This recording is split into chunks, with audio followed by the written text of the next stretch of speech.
नमस्कार दोस्तों, मैं यशवंत कुमार आप सबका एक बार फिर से स्वागत करता हूं आपके अपने YouTube चैनल अनन्या एकेडमी में।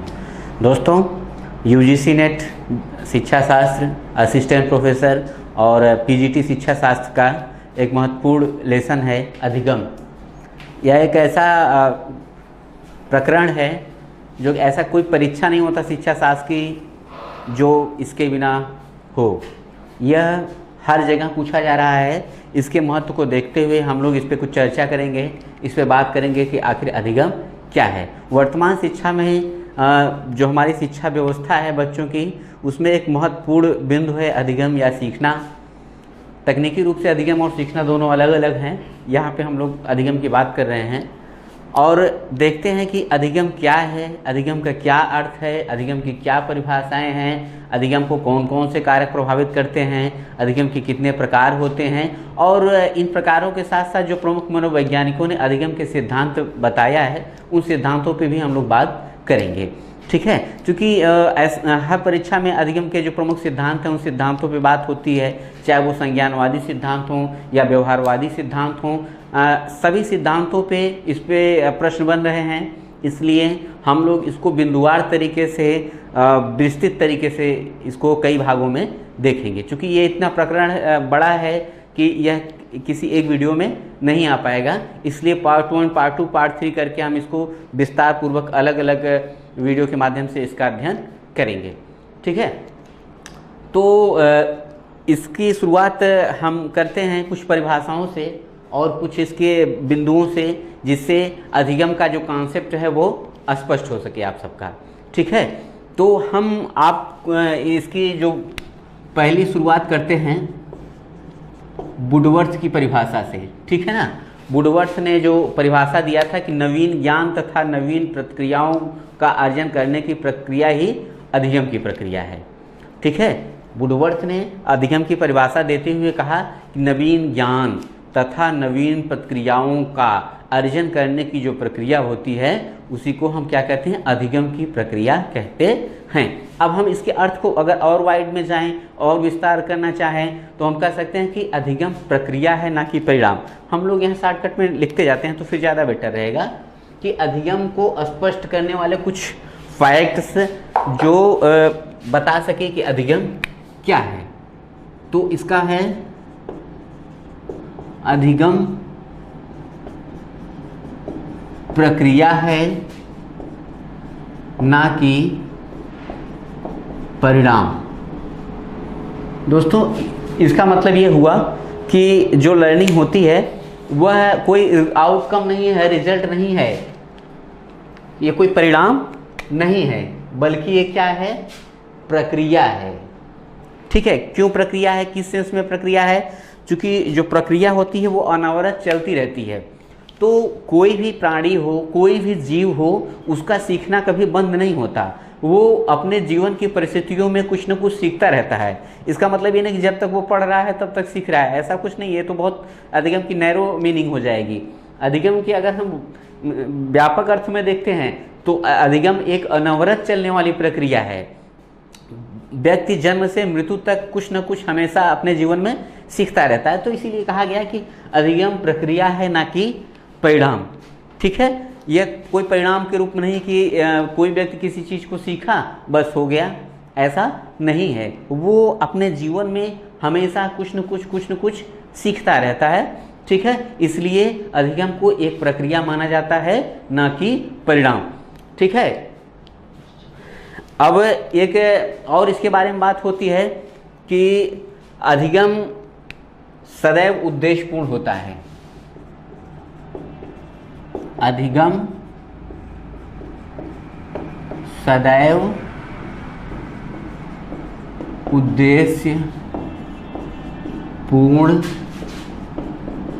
होता है।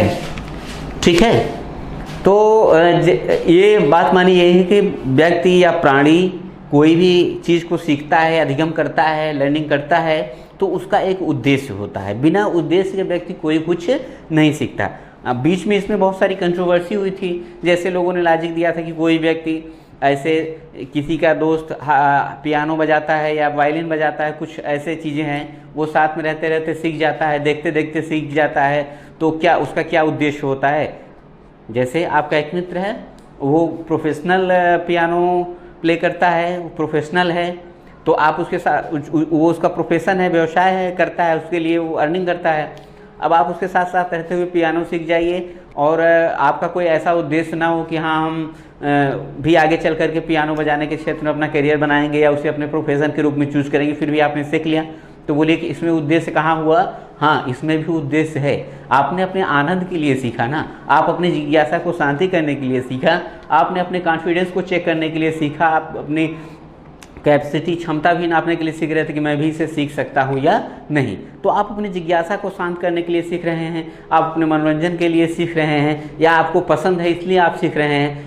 आप सीखेंगे उसकी कोई न कोई वजह होगी। इसीलिए कहा जाता है कि जो अधिगम होता है वो सदैव उद्देश्यपूर्ण होता है, अधिगम कभी भी निर्देशपूर्ण नहीं होता है। ठीक है।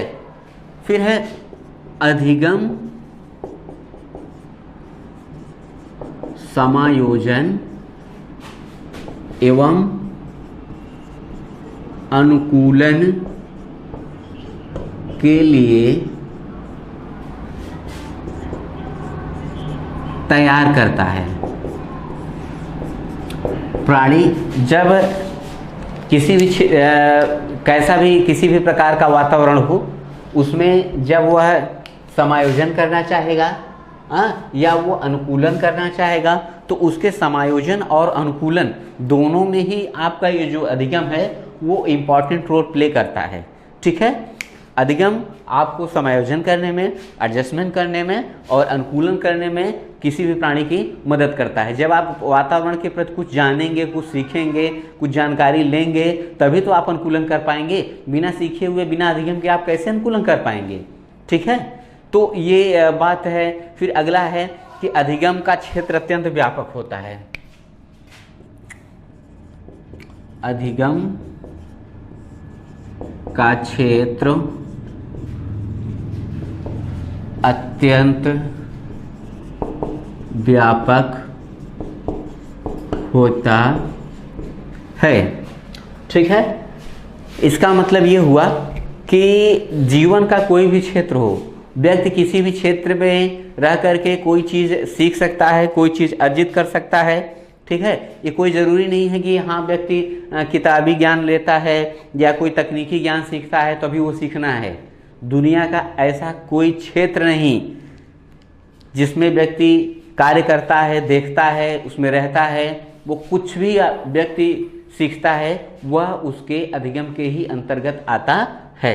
इसीलिए ये बात कहा गया है कि जो अधिगम का क्षेत्र होता है वो काफ़ी क्या होता है? व्यापक होता है। ठीक। तो अब हम अधिगम के क्षेत्र को व्यापक बोलते हैं। फिर अगली बात आती है, क्यों? क्योंकि इसमें ज्ञानात्मक, भावात्मक और मनोचालक, ये तीनों उसमें समाहित होते हैं। अधिगम के अंतर्गत ज्ञानात्मक, भावात्मक और मनोचालक सभी प्रकार के जो व्यवहार होते हैं, ये तीन प्रकार के व्यवहार होते हैं। ये तीनों व्यवहार प्राणी के अधिगम के अंतर समाहित होते हैं। इसीलिए कहा जाता है कि अधिगम क्या है? एक व्यापक प्रक्रिया है। इसमें इसका जो क्षेत्र होता है वो काफ़ी व्यापक होता है। ठीक है। तो इन चीज़ों को देखा आपने, ये अधिगम के अर्थ को स्पष्ट कर रहे हैं, आपको समझने में मदद देंगी कि आखिर अधिगम है क्या, इस पर किस तरह की सवालें बनती हैं वो भी आपको हल करने में ये मदद देगा। ये सारे बिंदु ऐसे हैं दोस्तों कि जो आपके अधिगम के कॉन्सेप्ट को क्लियर कर देंगे, उसके बारे में या उसके विषय में जो भी आपके डाउट्स हैं वो सारे डाउट क्लियर हो जाएंगे। इसलिए ये सारे बिंदु बहुत ही महत्वपूर्ण हैं। ठीक है। तो और बातें हैं, जैसे नशे की हालत में, मादक पदार्थों का सेवन में, बीमारी की हालत में या गुस्से में या थकान के कारण आपके व्यवहार में अगर कोई परिवर्तन आ जाता है तो वो अधिगम नहीं होता है। क्यों? क्योंकि जैसे परिभाषा है कि व्यवहार में आया परिवर्तन अधिगम है। ठीक है। तो सीखने के फलस्वरूप अगर व्यवहार में परिवर्तन, ठीक है, व्यवहार में क्या है, परिवर्तन इक्वल टू अधिगम। ठीक है, जब प्राणी कोई चीज़ सीखता है तो उसके व्यवहार में परिवर्तन आ जाता है। तो इसीलिए मनोवैज्ञानिक कहते हैं कि सीखने के फलस्वरूप आपके व्यवहार में कोई भी प्रकार का जो परिवर्तन होता है वो आपका क्या हो जाता है, अधिगम हो जाता है।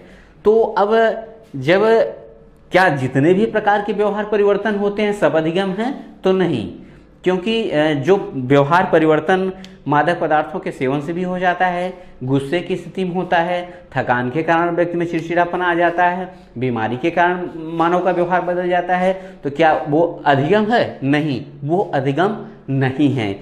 क्यों नहीं है? क्योंकि क्या है, उसमें ये होना चाहिए कि अस्थायी परिवर्तन, एक शब्द है आपका अस्थायी परिवर्तन, केवल परिवर्तन नहीं, अस्थायी परिवर्तन जब होगा तभी वो बात अधिगम के अंतर्गत आएगी। अब चूंकि बीमारी के कारण, थकान के कारण या मादक पदार्थों के सेवन के कारण जो भी व्यवहार आपका बदलता है वो कुछ देर में, थोड़ी देर में या कुछ समय में वो व्यवहार फिर से पहले जैसा हो जाता है, इसलिए यह अधिगम में नहीं आता। क्यों?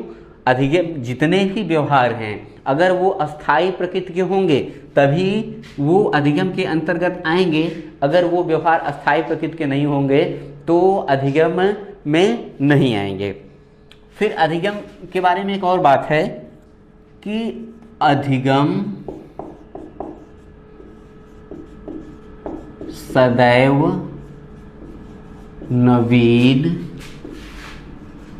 नहीं होता है। ठीक है, ये बात हुई, अधिगम सदैव नवीन नहीं होता है। इसका मतलब दोस्तों ये हुआ कि अधिगम कभी कभी पुरानी सीखी हुई बातें व्यक्ति फिर से सीख लेता है। जैसे आपने कोई लेसन पढ़ा, अब वो साल 2 साल 6 महीने या महीने 2 महीने बाद ही वो पुराना लेसन आप भूल जाते हैं, तो उसको फिर से आप रिवीजन करके पढ़ते हैं और वो फिर से आपको याद हो जाता है। तो आपने अधिगम तो किया लेकिन वो अधिगम नया नहीं था, उसका अधिगम आप पूर्व में कर चुके हो। इसीलिए कहा जाता है कि जो अधिगम होता है वो हमेशा नवीन नहीं होता, कभी कभी व्यक्ति सीखी हुई बातों को भूल जाने पर फिर से सीखता है। ठीक है, तो इसलिए पुरानी बातों को या भूल गई बातों को फिर से सीखना भी वो अधिगम के अंतर्गत आता है। ठीक है, अधिगम में अभ्यास, प्रशिक्षण, अनुभव, ठीक है, इसको मिटा लेते हैं। एक और बात है अधिगम के बारे में जो काफ़ी महत्वपूर्ण है कि कैसे अधिगम में कौन कौन सी चीज़ें, कैसे अधिगम होता है, इस फैक्ट को वो क्लियर करेगा। ठीक, तो मैं बताना चाहूँगा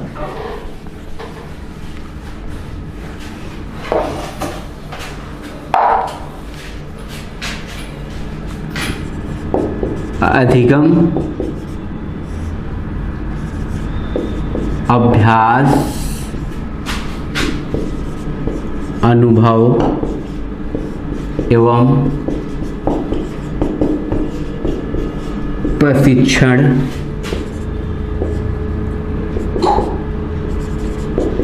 आधारित होता है। देखिए इसमें 2 बातें हैं कि एक होता है अभ्यास, ठीक है, और अनुभव, प्रशिक्षण। ठीक है, जो अधिगम होता है वो इन्हीं तीनों चीज़ों पर आधारित होता है। अभी हमने बताया कि कैसे, क्यों अन्य प्रकार के जो व्यवहार हैं वो जब सीखेंगे, जैसे बीमारी के कारण व्यवहार में कोई परिवर्तन आ गया या मादक पदार्थों के सेवन के फलस्वरूप थकान के कारण गुस्से में जो व्यवहार परिवर्तन होता है वो क्यों अधिगम में नहीं होता? क्यों? क्योंकि उसमें ये तीनों कंपोनेंट नहीं होते हैं, ना तो उसमें अभ्यास होता है, ना तो उसमें अनुभव होता है, ना तो उसमें किसी प्रकार की कोई ट्रेनिंग होती है। इसलिए ऐसी चीज़ें अनुभव में नहीं होंगी। अब बात ये हो रही है कि अधिगम में क्या ऐसी चीज़ होनी चाहिए। अगर कोई चीज़ आप सीख रहे हैं, चाहे अभ्यास के द्वारा, चाहे अनुभव के द्वारा, चाहे प्रशिक्षण के द्वारा, इन चीज़ों के द्वारा आप कोई चीज़ भी सीखोगे वो आपकी अधिगम के अंतर्गत आएगी। अगर कोई व्यक्ति के व्यवहार में कोई परिवर्तन हो रहा है, उस परिवर्तन के पीछे ये तीनों कारक नहीं हैं, तो वो अधिगम नहीं है। ठीक है। हम जब भी कोई सीखते हैं या तो अपने अनुभव से सीख लेते हैं, या किसी प्रशिक्षण प्राप्त करके सीखते हैं, या एक्सरसाइज करते हैं, अभ्यास करते हैं और उस चीज़ को हम सीख लेते हैं। तो इस प्रकार का जो सीखना है आपका वो आ जाएगा। इसीलिए कहा जाता है कि मूल प्रवृत्ति, ठीक है, मूल प्रवृत्ति एवं जन्मजात।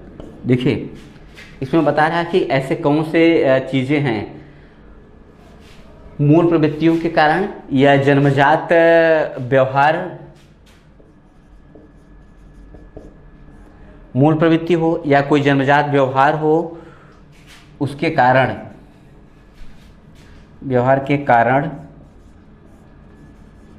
आया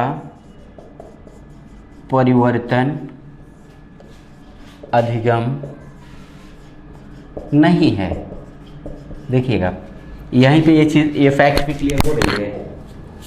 ठीक है, क्योंकि देखा हमने बात किया भी कि मूल प्रवृत्ति एवं जन्मजात व्यवहार के कारण, कभी कभी क्या होता है व्यक्ति मूल प्रवृत्तियों के कारण उसका व्यवहार बदला होता है, कभी कभी जन्मजात होता है किसी का व्यवहार बाय नेचर, तो इसके कारण उसके व्यवहार में आया जो परिवर्तन होता है वो अधिगम नहीं होता। क्योंकि भी हमने कहा कि व्यवहार में अगर कोई परिवर्तन होता है तो वो अधिगम होता है, लेकिन हम ये कह रहे हैं कि अब यहाँ पर मूल प्रवृत्तियों के कारण या जन्मजात व्यवहार के कारण अगर व्यक्ति के व्यवहार में कोई परिवर्तन आता है तो वो अधिगम नहीं है।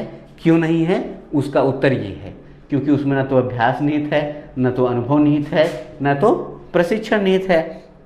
तो इसलिए बाय नेचर या जन्मजात ऐसे कुछ कारण हैं जिनके कारण व्यक्ति का जो व्यवहार है वो बदला हुआ है, तो ऐसे में वो व्यक्ति का जो परिवर्तित व्यवहार है वो अधिगम की श्रेणी में नहीं आएगा। ठीक है, अब हम लोग ये तो अधिगम को क्लियर करने के लिए आखिर अधिगम है क्या, अभी तो हम लोग सिर्फ इतनी बात कर रहे थे कि अधिगम की क्या है। तो अभी ये सारी बातें अधिगम के बारे में जानने के बाद ये कॉन्सेप्ट बना होगा कि आखिर अधिगम है क्या। अब हम लोग बात करेंगे कि अधिगम की विशेषताओं के बारे में। जैसे जैसे हम लोग इसके बारे में बात करते जाएंगे वैसे वैसे अधिगम का जो कॉन्सेप्ट है वो ऑटोमेटिक आपके सामने क्लियर होता जाएगा। इसलिए बात को बहुत सावधानी पूर्वक सुनिए, कुछ नोट कर लीजिए, कुछ स्क्रीनशॉट ले लीजिए ताकि आपको आगे भी इसका अभ्यास रहे। ठीक, अब हम बात करते हैं अधिगम की विशेषताओं के बारे में। अभी ये थोड़ा सा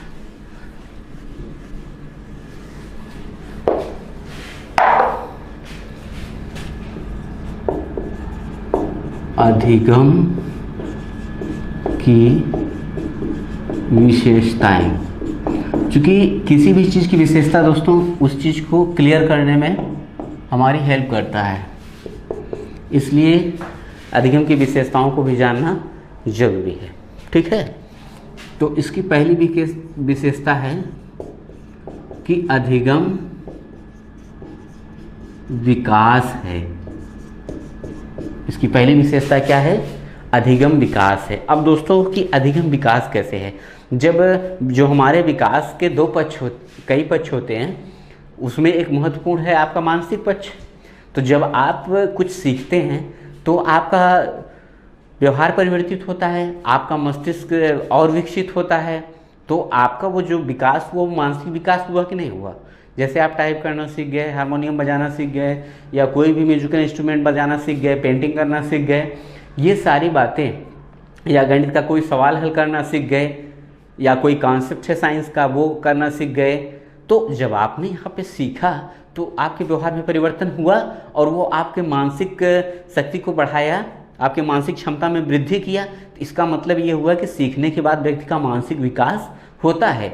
तो इसीलिए कहा गया है कि अधिगम विकास है। जब आप कुछ सीखते हैं तो उसमें आपका विकास का कोई न कोई पक्ष उससे प्रभावित होता है, इसीलिए इसको विकास माना गया है।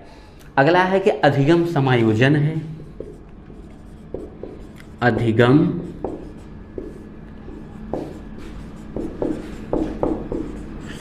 समायोजन है। ठीक है, क्यों है? हमने बताया था कि जब व्यक्ति अपने वातावरण में कोई परिवर्तन आता है और उसके किसी भी प्रकार के सामाजिक वातावरण में, प्राकृतिक वातावरण में, भौतिक वातावरण में, तो जब वो अधिगम करता है, वो सीखता है और सीख करके स्वयं को उससे समायोजन कर लेता है, तो इसीलिए कहा जाता है कि अधिगम समायोजन है। अधिगम, अगर ऐसा भी कहा जाए कि अधिगम क्या है, अधिगम समायोजन की एक योग्यता है, तो गलत नहीं होगा। अधिगम क्योंकि हमें समायोजन में मदद करता है। ठीक है, अब एक और बात होती है, अधिगम व रुचि परस्पर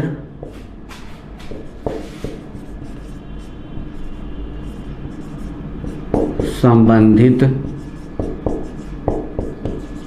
होते हैं।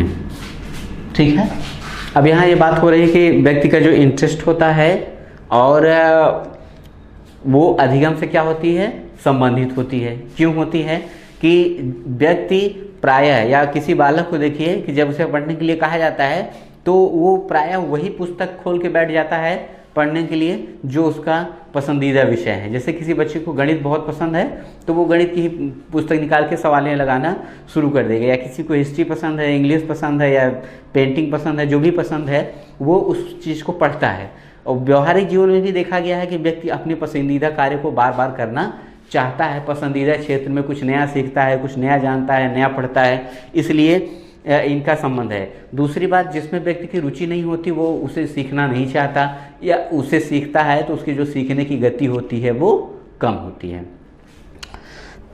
दोस्तों, जब व्यक्ति अपने रुचि के क्षेत्र में कोई चीज़ सीखता है तो उसके सीखने की जो गति होती है वो अधिक होती है और वो पूरे मनोयोग से सीखता है। अगर व्यक्ति का रुचि नहीं है उसमें तो वो उससे देर से सीखता है, उसमें सीखने में थकान महसूस करता है, सीखने की मात्रा भी उसकी सामान्य की अपेक्षा कम होती है। तो इसीलिए कहा गया है कि जो अधिगम होता है और रुचि होती है वो क्या होती है, परस्पर संबंधित होती है। फिर है कि अधिगम सर्वांगीण है। एक और बात आती है अधिगम के बारे में कि अधिगम सर्वांगीण है।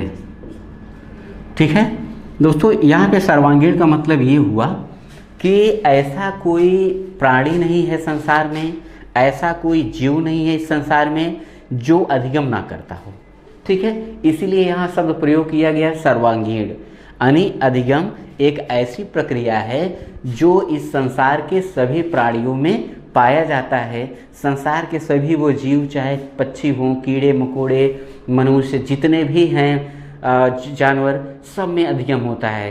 कैसे? जैसे एक चिड़िया होती है, देखिए कैसे घोंसला बनाना सीखती है ना, तो लर्निंग हुआ कि नहीं हुआ, वो लर्न कर रही है। कीड़े मकोड़े, चींटियाँ किस प्रकार से अपना खाने पीने की चीज़ों को संग्रह करती हैं, एकत्र करना सीखती हैं। तो लर्निंग, बंदर कैसे पेड़ों पे चढ़ना सीखता है, कैसे जंगल में बहुत सारे जंगली जीव खुद को सर्वाइव करते हैं, ये सब सीख के ही करते हैं। चाहे वो अनुभव से करें, चाहे अभ्यास से करें, चाहे प्रशिक्षण से करें, लेकिन सीखते तो वही है ना। तो इसीलिए कहा जाता है कि जो लर्निंग होती है वो सर्वांगीण होती है, यूनिवर्सल होती है, हर प्रकार के प्राणी में पाया जाता है। सर्वांगीण का मतलब ये नहीं होता कि सब जगह पाया जाता है, सभी प्राणियों में पाया जाता है, ऐसा ये टेक्निकल बात है। ठीक है, और अधिगम अभिप्रेरणा पर निर्भर करता है। एक और बात आई इसके बारे में, इसकी एक और विशेषता है कि अधिगम अभिप्रेरणा पर निर्भर करता है। देखिए इसमें बात कि जिस प्राणी को अधिगम के लिए जितना अधिक अभिप्रेरित किया जाता है वह उतने ही अधिक गति से सीखता है, और जिसमें अभिप्रेरणा की कमी पाई जाती है उसके सीखने की गति कम होती है। यह बात मनोविज्ञान में निर्विवाद है। ये इस पे बहुत सारे शोध हो चुके हैं। चाहे वो अप्रेरणा आंतरिक हो या बाह्य हो, किसी प्रकार की अगर अप्रेरणा बालक में पाई जाती है तो उसके सीखने की गति तेज होती है। अगर कोई बालक अप्रेरित नहीं होता तो वो सीखने की गति उसकी बहुत कम या बिल्कुल नहीं होती। ठीक है, इसीलिए कहा जाता है कि जो अधिगम होता है वह अभिप्रेरणा पर निर्भर करता है। ठीक है, फिर है अधिगम जीवन पर्यंत चलने वाली प्रक्रिया है। ठीक है, अधिगम क्या है कि जीवन पर्यंत चलने वाली प्रक्रिया है। यहाँ पे जीवन पर्यंत चलने वाली प्रक्रिया का मतलब दोस्तों कि व्यक्ति पैदा होने के बाद से ही वह मरने तक कुछ न कुछ सीखता रहता है, उसके अनुभवों में वृद्धि होती है। ठीक है, वो नई नई बातों को जानता है, समाज के प्रति, देश के प्रति, परिवार के प्रति और लोगों के संवेगों के प्रति, भावनाओं के प्रति बहुत सारी चीज़ें हैं। वो चाहे वो व्यक्ति वृद्धि क्यों ना हो जाए, वह नए नए नित नित अनुभव कुछ न कुछ जरूर सीखता है। इसीलिए कहा जाता है कि जो अधिगम होता है वह क्या है, एक जीवन पर्यंत चलने वाली प्रक्रिया है। ठीक है, तो अब हम लोग जो अधिगम के बारे में बात है वो अब इसके अगले पार्ट में करेंगे। Thank you.